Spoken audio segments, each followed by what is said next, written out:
इस क्वेश्चन का देखो हम कैसे निकालेंगे इंटीग्रेशन। सबसे पहले क्वेश्चन मॉड में है और मॉड के अंदर जो भी आपको चीजें दिखाई पड़ रही है आप उसको मान लीजिए 0। तो x इक्वल टू आ गया -2 और ये अगर नंबर इसके बीच में है, देखो -5 और +5 के बीच में -2 तो आ ही जाएगा। तो आप क्या कीजिए, इस वैल्यू को अरेंज कीजिए। कैसे देखो अरेंज करेंगे समझा रहे हैं। सबसे पहले आप चेक करो कि आपके पास 3 नंबर हो गया। एक तो 5 -5 था ही, बीच में -2 भी आपको एडजस्ट करना है। तो अपने दिमाग में साइड में रख लो एक चीज, -5 -2 5। ये तीनों में सबसे छोटा नंबर कौन दिख रहा है? सबसे छोटा नंबर -5 -2 और +5 के अंदर यही होगा ना, -5। जो सबसे छोटा नंबर होगा उसको सबसे नीचे रखना है। और इससे जस्ट बड़ा नंबर कौन दिख रहा है? -5 से जस्ट बड़ा नंबर कौन है? -2। आप इसको ऐसे लिख लीजिए और फिर यहां लिखिए एक और इंटीग्रेशन दे दो, क्योंकि हमारे इंटीग्रेशन में कहीं भी -2 है नहीं। अपने मन से आप सेट कर रहे हो तो उसको बैलेंस भी करना पड़ेगा। फिर तो इस -2 को फिर हम लोग इसके बताए थे, कल एक प्रॉपर्टी था जिसमें हम लोग सी को ऐड कर रहे थे। इसके क्रॉस मल्टीप्लीकेशन मतलब इसके तिरछे में आपको रखना है ये सेम चीज है -2, और इससे जस्ट बड़ा जो होगा वो ऊपर रहेगा। तो -2 से जस्ट बड़ा क्या मिलेगा? 5 रख दो। ये सेट करने आना चाहिए। मॉड के कोई भी क्वेश्चन कर रहे हो ये चीज आपको आनी चाहिए। जो यहां पर लिखा है मॉड में आप लिख दीजिए।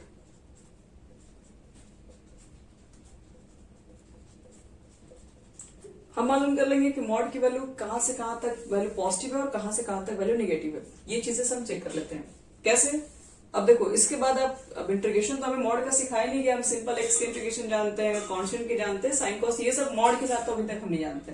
देखो मॉड के इंटीग्रेशन को कैसे करते हैं।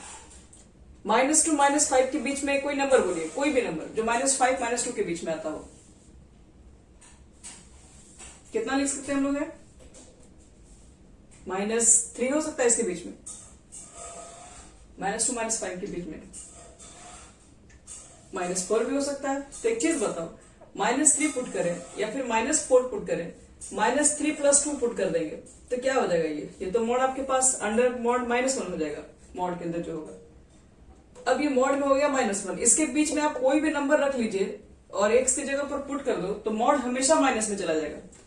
और अगर मॉड की वैल्यू अगर निगेटिव आती है तो उसको मॉड हटाने से पहले बाहर माइनस से मल्टीप्लाई करना पड़ता है, क्योंकि आपको पता है ना -mod2 की वैल्यू भी आप +2 ही लिखते हो और +2 की वैल्यू +2 लिखते हो। अब ये माइनस वाला प्लस कैसे लिखे होगे? तो माइनस वाला प्लस तो तभी लिखे होगे कि -2 तो था ही और आप क्या माइनस से मल्टीप्लाई किए होगे तब जाके +2 बनता है। तो इसका मतलब है कि मॉड के कोई भी क्वेश्चन के अंदर अगर मॉड माइनस में आ रहा है तो इसको पॉजिटिव करने के लिए आपको बाहर माइनस से मल्टीप्लाई करना पड़ता है, और जो ऑलरेडी पॉजिटिव है उसको तो हम ऐसे ही निकाल देते हैं बाहर। उसका मॉड को हमको डायरेक्ट हटाने का पूरा हक है। तो देखो इसके बीच में हम कोई वैल्यू रख रहे हैं एक्स की तो सारी वैल्यू आ रही है नेगेटिव, मतलब मॉड नेगेटिव हो रही है। और इस वैल्यू की मॉड अंदर नेगेटिव है लेकिन बाहर तो वो पॉजिटिव बन के निकलेगा। तो इसका मतलब है कि मुझे उस चीज में जो यहाँ पे नंबर है उसमें माइनस से मल्टीप्लाई करेंगे तभी वो पॉजिटिव हो पाएगा। मतलब देखो इसके लिए क्या करेंगे, यहां पर हम मॉड को तो हटा देंगे, लेकिन जब आप मॉड हटाएंगे तो बाहर लिखेंगे माइनस। क्यों माइनस लिखेंगे? क्योंकि ये वैल्यू नेगेटिव आ रहा था लेकिन बाहर तो हम पॉजिटिव लिखते हैं। तो नेगेटिव यहां पर है, बाहर पॉजिटिव, इसका मतलब है नेगेटिव से मल्टीप्लाई करेंगे तभी इसको पॉजिटिव लिखेंगे। यहां पर देखो इसके बीच में कोई नंबर बोलो, 5 और -2 के बीच में कोई नंबर, कोई नंबर। इतने सारे नंबर, अब चलो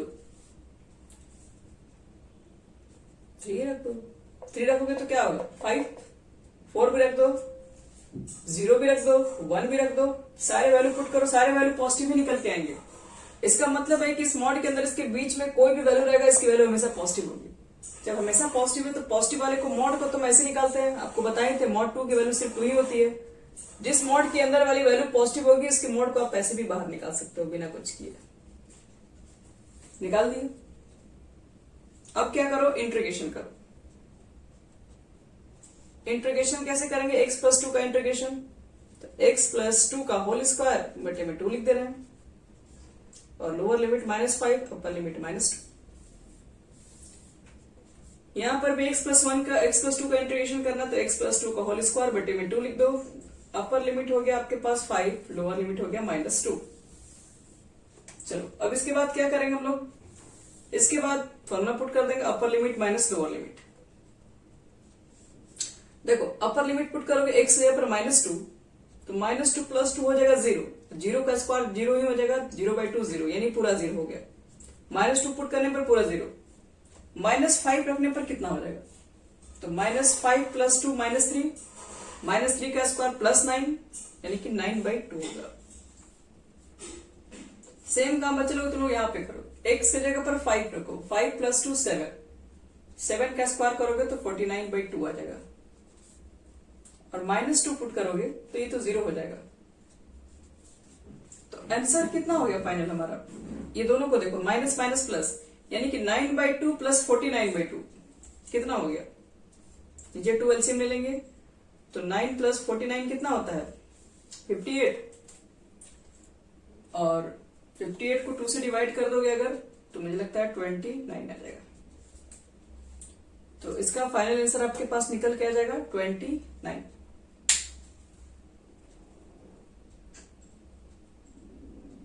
आगे समझ में सबको कैसे बनता है इस तरह के मॉड के क्वेश्चन।